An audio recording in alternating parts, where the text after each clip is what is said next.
是勇于抗争的族群。我的决定真的很放手，做好新的统治。苏魔是个特别的孩子，大家都会活下去。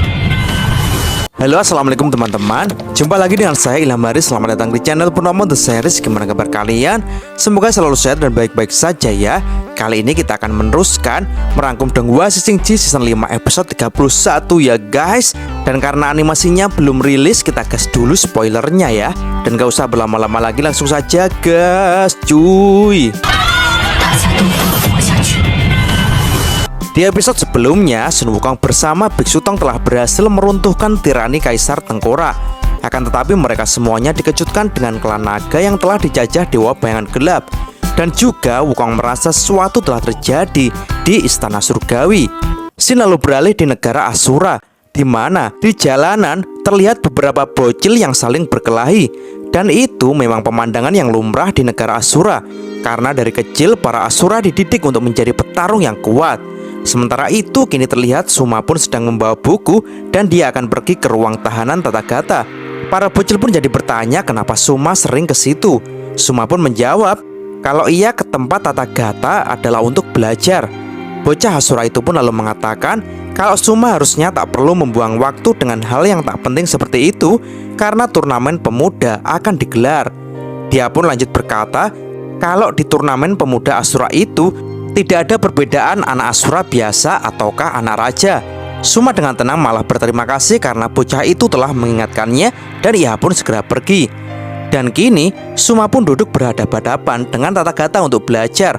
Tathagata pun menilai kalau Suma dengan kemampuannya sekarang ini pasti bisa lolos ujian itu. Tathagata pun lalu bertanya apa cita-cita Suma di masa depan. Suma pun menjawab kalau ia ingin menjadi Asura terhebat sama seperti ayahnya. Tathagata pun lalu mengatakan kalau kehebatan Luho sang raja Asura memanglah tak tertandingi dan Suma adalah keturunannya. Akan tetapi menurut Tathagata, hati Suma sangatlah berbeda dengan ayahnya. Hawa membunuh Raja Luho membuat makhluk lainnya tak bisa untuk mendekatinya. Akan tetapi bagaimana dengan Suma? Tathagata pun segera mengarahkan sebuah burung merpati kepada Suma dan benar saja burung itu pun hinggap di tangan Suma dengan perasaan aman. Tathagata pun lanjut berkata kalau ia berharap Suma nantinya bisa menuntun Asura ke jalan yang baru. Suma pun merasa senang dan ia pun bertekad tak akan mengecewakan guru Tathagata. Bangsa Asura atau dikenal sebagai dewa perang, mereka sangat kuat dan tak kenal rasa takut. Mereka terus memberontak kepada surga dan banyak perang telah pecah selama ribuan tahun. Asura memiliki darah petarung yang mendorong mereka untuk terus melakukan pertarungan hingga menjadi gila. Sin lalu diperlihatkan Asura pembawa makanan datang ke ruangan para peserta kompetisi pemuda. Para remaja-remaja Asura pun langsung berebut untuk mendapatkan daging di situ. Akan tetapi terlihat ada seorang bocil lemah yang tak mampu berebut dan tak berhasil mendapatkan daging. Melihat hal itu, Suma yang sudah mendapatkan bagian pun memberikan setengah dagingnya kepada bocah itu. Bocah itu pun tampak senang dan segera memakannya. Suma pun jadi bertanya, kenapa pemuda itu nekat ikut turnamen ini, padahal bahkan ia tak bisa menang untuk memperebutkan makanan. Bocah itu pun menjawab kalau ia tak ikut turnamen, maka ia akan terus menjadi gelandangan. Dan dengan ikut, setidaknya ia mempunyai kesempatan untuk menjadi seorang ksatria. Sementara bocah gendut pun mengatakan kalau keluarganya adalah tukang daging selama beberapa generasi dan ayahnya menaruh harapan kepadanya untuk menjadi ksatria. Mendengar perkataan bocah-bocah itu, karena di sini mereka akan kehilangan nyawa mereka. Akan tetapi bocah kuncrit itu pun mengaku kalau itu semua tak bisa dihindari. Jadi dia memilih untuk menikmati waktu ini selama masih bisa hidup. Si gendut pun juga mengaku tak akan menyerah walaupun ia nantinya harus melawan Suma sang anak raja.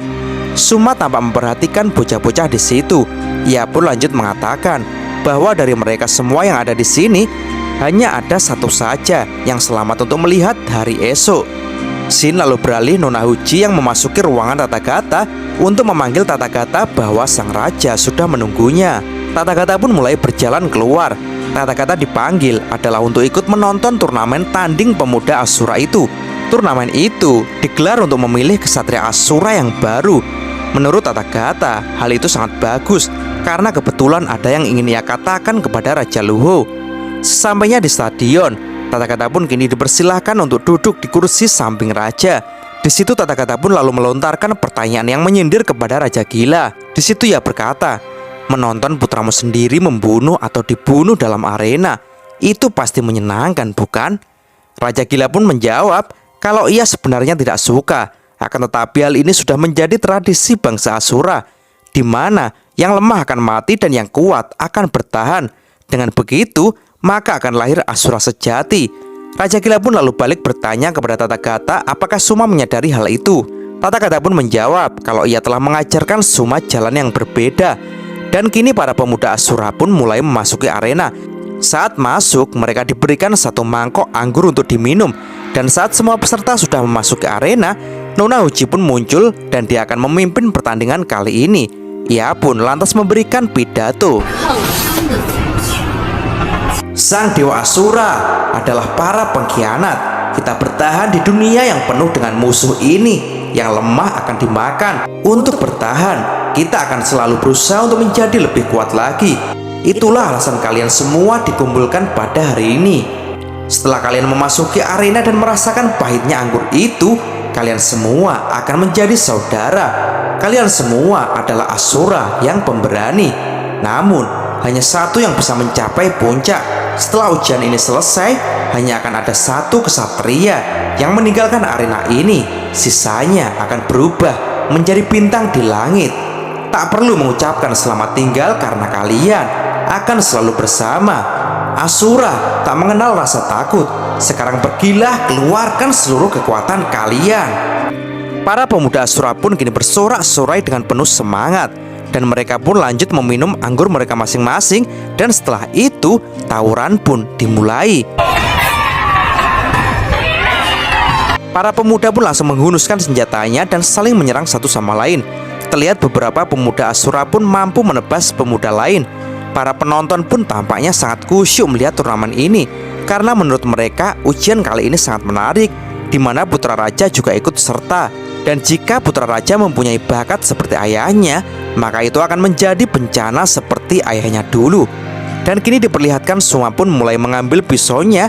Akan tetapi ternyata ia malah membuang pisau itu. Ia pun lalu mengerahkan jiwa tempurnya. Ia pun dengan lincahnya maju dan memukuli satu persatu pemuda di hadapannya. Pukulan Suma sangat kuat, sehingga membuat pemuda yang dipukulnya pun langsung ambruk tak berdaya.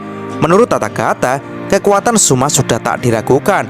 Walau ia masih muda, tapi dia mampu bertarung seperti orang yang berpengalaman. Tathagata pun mengatakan kepada Raja Gila kalau selama ini Suma telah belajar kepadanya. Raja Gila pun menjawab kalau ia sudah tahu. Tathagata pun lalu bertanya kenapa ia tak melarangnya. Raja Gila pun menjawab lagi kalau itu adalah keinginan Suma sendiri. Dan sepertinya Suma tertarik dengan apa yang dikatakan Tathagata. Tathagata pun lanjut mengatakan kalau Suma adalah anak yang spesial.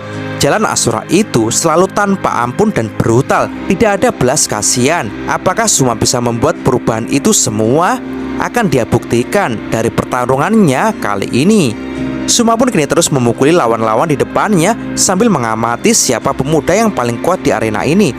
Dan ternyata pemuda berambut kaku itulah yang paling kuat dan dia telah membunuh 10 orang. Hingga akhirnya bocah rambut kaku itu pun bertemu dengan Suma. Ketika melihat Suma, ia pun menjadi bersemangat untuk mengalahkan Suma. Ia pun segera menyerang Suma dengan brutal menggunakan pisaunya. Suma pun dengan lincahnya menghindari serangan yang bertubi-tubi itu. Dan dengan sigapnya Suma pun berhasil mematahkan tangan bocah itu. Bocah rambut kaku itu pun jadi pasrah karena ia merasakan menjadi bintang di langit. Akan tetapi Suma pun segera memukulnya dengan keras tanpa membunuhnya. Melihat hal itu Tathagata pun jadi puas karena Suma telah mempraktekkan ilmu yang telah ia berikan, yaitu selama bisa mengalahkan musuh tanpa membunuh, itu sangat bagus. Karena itu akan membawa perubahan bagi bangsa Asura. Dan kini Suma pun menjadi pusat perhatian karena ia adalah putra raja dan juga ia sudah mengalahkan bocah yang terkuat di antara yang lain. Hal itu membuat para pemuda pun kini menatap Suma dengan tatapan yang tajam. Mereka semua kini berniat untuk menyerbu Suma. Dan benar saja, mereka pun kini serentak berbondong-bondong akan mengeroyok Suma. Suma pun kini memejamkan matanya dan ia pun mulai berkonsentrasi dan juga bertekad kalau ia akan mengalahkan mereka semua tanpa membunuh. Suma pun dengan lincahnya memukuli mereka satu persatu, dan kini tawuran pun menjadi sangat sengit. Tapi kini terlihat seorang pemuda berbadan besar dengan kapaknya akan menebas bocah kuncrit yang dulu tak bisa memperebutkan makanan. Melihat hal itu, Suma pun segera melesat dan menyikut bocah besar itu. Suma pun segera menegur bocah kuncrit itu kenapa ia tak mengundurkan diri sebelumnya. Suma pun lalu menyuruh bocah itu untuk mengikutinya, karena jika tidak, akibatnya ia bisa hampir saja mati seperti ini. Tapi tiba-tiba saja, tak disangka bocah kuncir yang ditolong oleh Suma pun malah menusuk leher Suma dan mencabiknya, guys. Seketika hal itu membuat Suma mengeluarkan darah dari lehernya, dan pastinya itu menimbulkan luka yang sangat parah.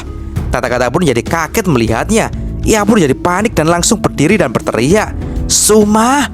Melihat Tata-Gata yang khawatir dan akan menolong Suma itu, Raja Gila pun segera menyuruh agar Tata-Gata segera duduk kembali untuk tak ikut campur dalam pertandingan ini.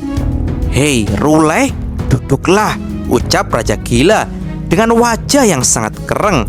Tata-Gata pun kini menjadi sangat panik, akan tetapi ia tak bisa berkutik. Lalu apa yang akan dilakukan Tata-Gata? Cukup sampai di sini dulu ya spoilernya. Oke teman-teman, terima kasih sudah nyimak alur cerita kali ini sampai habis. Semoga teman-teman terhibur. Jangan lupa terus dukung channel ini agar terus berkembang ya. Dan sampai jumpa di episode selanjutnya. Assalamualaikum warahmatullahi wabarakatuh. 苏沫是个特别的孩子。大家都不能活下去。